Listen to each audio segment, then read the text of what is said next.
উজান আমাকে গোলাপ গ্রামে যেতে বলেছিল। হ্যাঁ আন্টি, আসলে উজান আমাকে ভালোবাসে আর আমিও উজানকে খুব ভালোবাসি। ওর বিয়ের কথা শুনে আমি খুব কান্নাকাটি করেছিলাম, আর এই জন্যই সত্যটা জানানোর জন্য উজানই পুষ্প মেয়েটার ঠিকানা দিয়ে আমাকে বলেছিল সত্যটা যেন জেনে আসতে। এই বিয়ের যে শর্তর জন্য নামমাত্রই কাগজের সাইন, সেটা আপনারা খুব ভালো করে বুঝতে পারছেন আন্টি। কেন শুধু শুধু বিয়ের নাম করে উজান আর ওই মেয়েটার নামমাত্র বিয়ে বাঁধনে বেঁধে রেখেছেন? শিলার কথা শুনে মালার দু চোখ ছলছল করে উঠল। মনের ভেতর হাহাকার করে উঠল। মনে মনে বলল, হে আল্লাহ, আমাদের দুই বোনের কপালে কি স্বামীর সুখ লেখা নেই? আমার কথা না হয় বাদই দিলাম যে পুষ্পর জন্য আমি আজ এই বাড়িতে, সেই পুষ্পই এই বাড়িতে পা রাখতে পারলো না। আর এখন শুনছি ওই ঠকবাজ উজান চৌধুরী নাকি অন্য কাউকে ভালোবাসে, আমার বোনের সাথে বিয়ে ভেঙে দিতে চায়। এরা সবাই ঠকবাজ, কেউ কথা দিয়ে কথা রাখলো না। মালার দু চোখ বেয়ে পানি গড়িয়ে পড়ছে। জলি চৌধুরী শিলার উদ্দেশ্যে বলল, উজান এখন রাগে যতই বলুক ওই বিয়ের শর্তে বিয়ে, উজান কখনোই এই বিয়ে অস্বীকার করবে না। আর সম্পর্ক ভাঙা তো দূর, আমি আমার ছেলেকে খুব ভালো করেই চিনি। কিন্তু আন্টি, শিলা আরো কিছু বলার আগে আয়শা চৌধুরী শিলাকে থামিয়ে দিয়ে বলল, শিলা, তোমার বাবা কেমন আছে? শিলাকে কথা বলতে না দেওয়ায় শিলা কিছুটা বিরক্ত হলেও মুখে তা প্রকাশ করলো না। হাসি মুখেই বলল, বাবা ভালো আছে দাদিমা। ঠিক আছে, চলো নাস্তা করো। না দাদিমা, আমি নাস্তা করব না। আর তাছাড়া উজানও বাড়িতে নেই, আমি বরং আজ আসি, আর একদিন আসবো উজানের সাথে। এই কথা বলেই উজান আসার আগেই শিলা চলে গেল। আসলে উজান বাড়িতে নেই সেটা শিলা আগে থেকেই জানতো। সকালে নাজু চৌধুরীকে ফোন করেই সে কথা জেনে নিয়েছে সে। শিলার উদ্দেশ্যই ছিল উজান বাড়িতে না থাকা অবস্থায় বাড়িতে এসে সবাইকে বলবে উজান তাকে ভালোবাসে। আর সেই কথা উজান যখন বাড়িতে এসে জানবে তখন অবশ্যই তার সাথে দেখা করতে চাইবে। উজানের সাথে দেখা করা শিলার জন্য খুব জরুরি হয়ে পড়েছে। এখন তো সে তার অফিসেও যেতে পারে না। উজান নিষেধ করে দেওয়ার পর অফিসের দারোয়ান তাকে অফিসে ঢুকতেই দেয় না। তাই আর কোনো উপায় ছিল না শিলার কাছে। শপিং মলের থার্ড ফ্লোরে থাকা চাইনিজ রেস্টুরেন্টের এক পাশের কর্নারের টেবিলে বসে আছে উজান আর রায়হান। উজানের ঠিক অপর পাশের চেয়ারেই বসে শিলা তার মেকআপ ঠিক করতে ব্যস্ত। এক হাতে ছোট্ট আয়নাটা ধরেই অন্য হাতে ঠোঁটে লিপস্টিক লেপে দিয়ে দু ঠোঁটে ঘষা দিয়ে তাকালো উজানের দিকে। উজান তাকিয়ে আছে শিলার দিকে, তবে খুব বিরক্তি চাহনিতে। উজানের দিকে তাকিয়ে একটা ফ্লাইং কিস ছুঁড়ে মারলো শিলা। তারপর মুখে হাসি ফুটিয়ে বলল, আমাকে কেমন লাগছে উজান? আমার অনেক ইম্পর্টেন্ট কাজ আছে শিলা, সেগুলো ফেলে তোমার সাথে দেখা করতে এসেছি। আমি বলেছিলাম তোমাকে অফিসে যেতে, কিন্তু তুমি অফিসে যাওনি।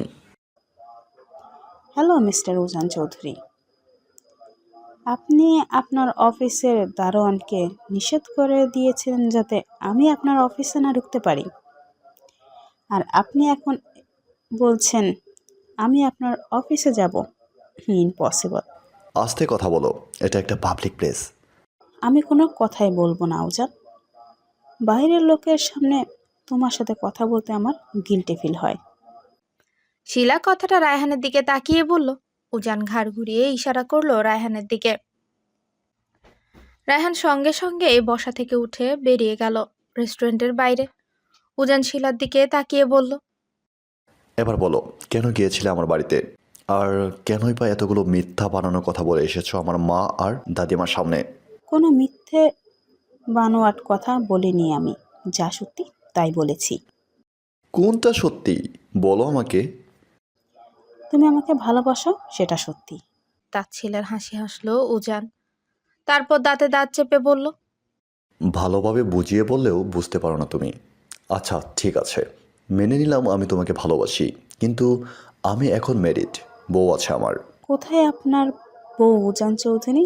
আমি তো আপনার বাড়ি গিয়ে পেলাম না তাকে, নাকি অন্য কোনো পুরুষের কাছে আছে সে? সঙ্গে সঙ্গে হাতের মুষ্টিবদ্ধ করে চোখ বন্ধ করে নিল উজান। দাঁতে দাঁত চেপে রাগ নিয়ন্ত্রণ করার চেষ্টা চালাচ্ছে, কিন্তু পারছে না।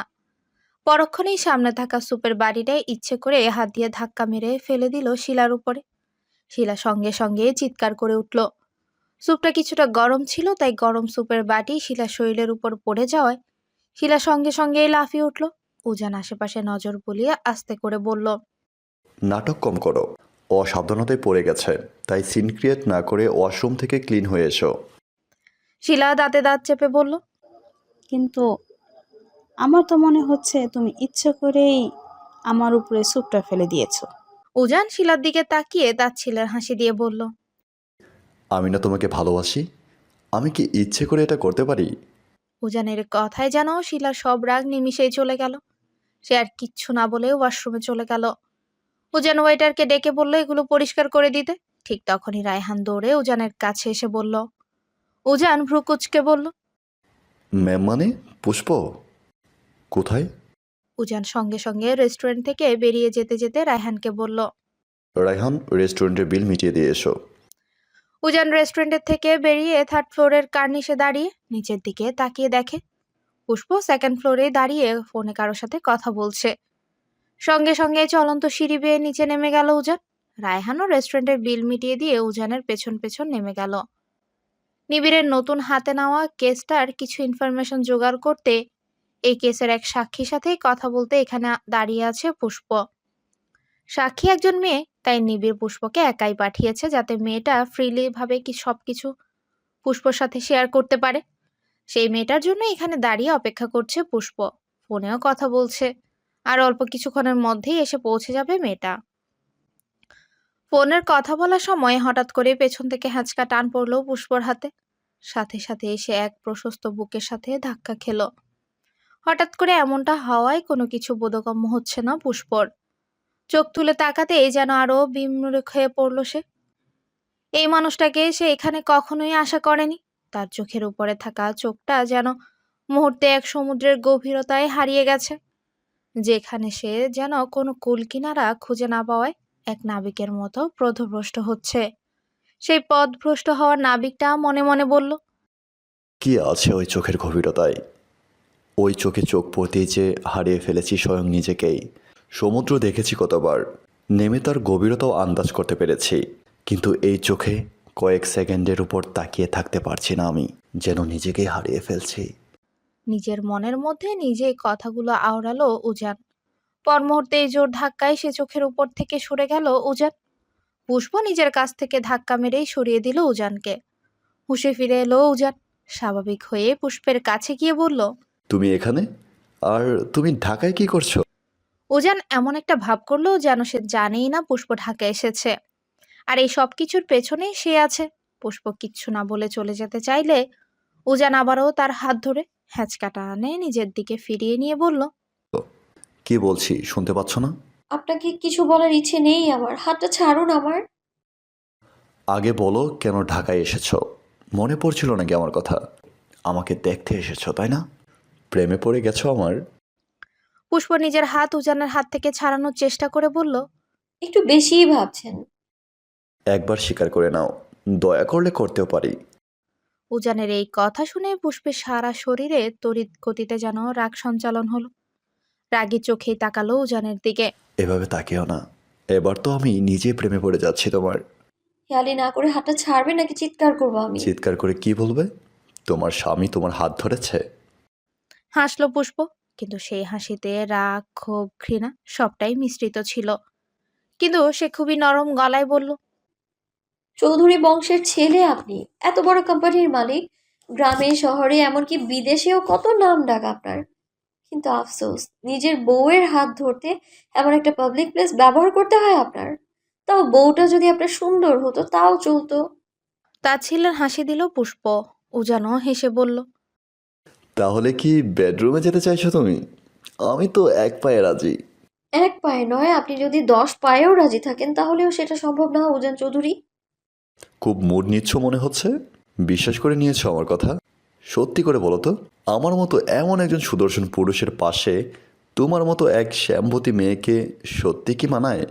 উজানের বলা এই কথাটা পুষ্পের বুকে তীরের মতো গিয়ে বিঁধল। কেন বিঁধলো তীরের মতো? কথাটা তো আর উনি ভুল বলেননি। সত্যি তো ওনার পাশে আমাকে মানায় না। কথাটা নিজের মনের মধ্যে নিজেই আওড়াতেই চোখের কোণে অশ্রু এসে ভিড় করলো পুষ্পের। পুষ্পের চোখের অশ্রু স্পষ্ট উজানের চোখে ধরা পড়লো, কিন্তু উজান তো পুষ্পের চোখে অশ্রু আশা করেনি। আশা করেছিল তার চোখে আগুনের ফুলকি। সেই ফুলকি দেখার জন্যই উজান আবারও বলল, এই একটা প্রশ্নের উত্তরের জন্য এতটা সময় নিচ্ছ? কেন মানতে কষ্ট হচ্ছে নাকি যে সত্যি তোমার মতো একটা শ্যামলা মেয়ে আমার পাশে খুবই বেমানান? আজ পর্যন্ত অনেক মানুষের মুখেই শুনেছে পুষ্প তার গায়ের রং শ্যামলা, অনেকে আবার এই শ্যামবতীকে কালো বলেই আখ্যায়িত করা হয়েছে। কষ্ট হয়েছে তখন, সঙ্গে সঙ্গে মেনেও নিয়েছে। কিন্তু আজ যেন বুকের কোনো এক জায়গায় খুব কষ্ট হচ্ছে পুষ্পের। সেটা কেন? এই কথা বলা লোকটা তার স্বামী বলে? কিন্তু এমন স্বামী তো চাইনি আমি। আমি তো চেয়েছিলাম যে আমাকে শ্যামাবতী জেনেও বলবে, পুষ্প তুমি খুব সুন্দর, অন্তত মিথ্যে সান্ত্বনাটুকু দিবে। কিন্তু এই মানুষটা সান্ত্বনা তো দূর, আমাকে নিজের পাশে ভাবতেই পারছে না। আর এই মানুষটার জন্য কিনা আমি কতটা কষ্ট পাচ্ছি। এসব ভেবে এবার নিজের সবটুকু শক্তি দিয়ে উজানকে ঠেলে দূরে সরিয়ে দিল পুষ্প। মুখে হাসি ফুটিয়ে বলল, এতদিন অন্যের মুখে শুনেছে উজান পুষ্প তাকে ডিভোর্স দিতে চায়, কিন্তু আজ সরাসরি তার মুখে ডিভোর্সের কথা শুনে রাগ যেন তার মাথায় উঠে গেছে। দাঁতে দাঁত চেপে হাতের মুষ্টিবদ্ধ করে রাগ নিয়ন্ত্রণ করার চেষ্টা করছে। ইচ্ছে তো হচ্ছে এক্ষুনি এমিকে কোলে করে নিজের বাড়িতে নিয়ে গিয়ে নিজের ঘরে বন্দি করে মুখে কস্টিপ লাগিয়ে দিতে, যাতে আর কোনো দিন ডিভোর্সের নাম নিতে না পারে। কিন্তু ও যেন এক্ষুনি সেটা করতে চায় না, নিজের ভালোবাসা প্রকাশ করতে চায় না সে এই দুর্বল মেয়ের সামনে।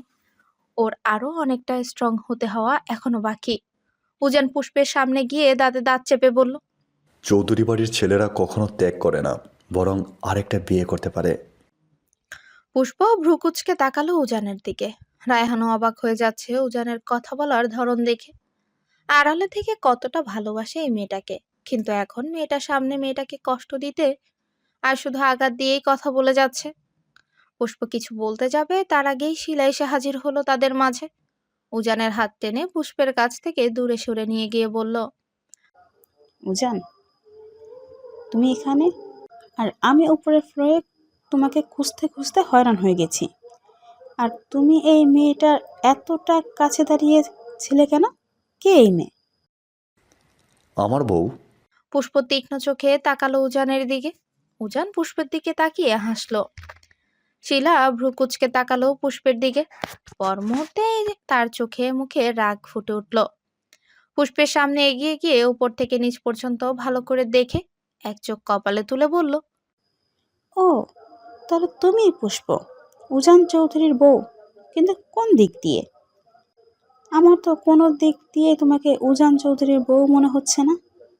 শিলা পুষ্পের ঠিক পাশেই দাঁড়িয়ে উজানকে ইঙ্গিত করে বলল, একবার ভালো করে তাকিয়ে দেখো উজান চৌধুরী, কে তোমার জন্য পারফেক্ট। পুষ্প আর শিলা দুজনেই পাশাপাশি দাঁড়িয়ে আছে।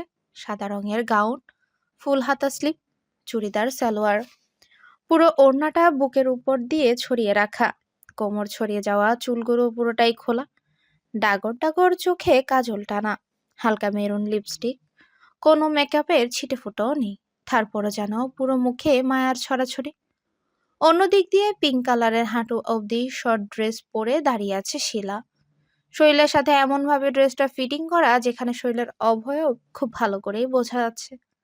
কাঁধ সমান চুলগুলো স্টাইল করে বাঁধা, আর মুখে ভারী মেকআপ তো আছেই। উজান এখন খুব ভালো করেই বুঝতে পারছে কেন এই ফর্সা আর স্টাইলিশ শিলার থেকে তার শ্যামবতী বউটার এতটা তফাৎ। রায়হান ফিক করেই হেসে ফেললো শিলার দিকে তাকিয়ে। শিলা দাঁতে দাঁত চেপে তীক্ষ্ণ চোখে তাকালো রায়হানের দিকে। পুষ্প এবার পাশে থাকা শিলার দিকে তাকিয়ে বলল, কে আপনি? শিলা হেসে উজানের কাছে গিয়ে উজানের হাতটা ভালো করে ধরে নিজের সাথে মিশিয়ে নিয়ে বলল, উজান চৌধুরীর হার্ট লাভ, এক কথায় বলতে পারো ওর ফিউচার ওয়াইফ। এক চোখ কপালে তুলল পুষ্প। এগিয়ে গিয়ে উজানের সামনে দাঁড়িয়ে বলল, এবার খুব মানিয়েছে দুজনকে, যে যেমন তার পাশে ঠিক তেমনটাই মানায়।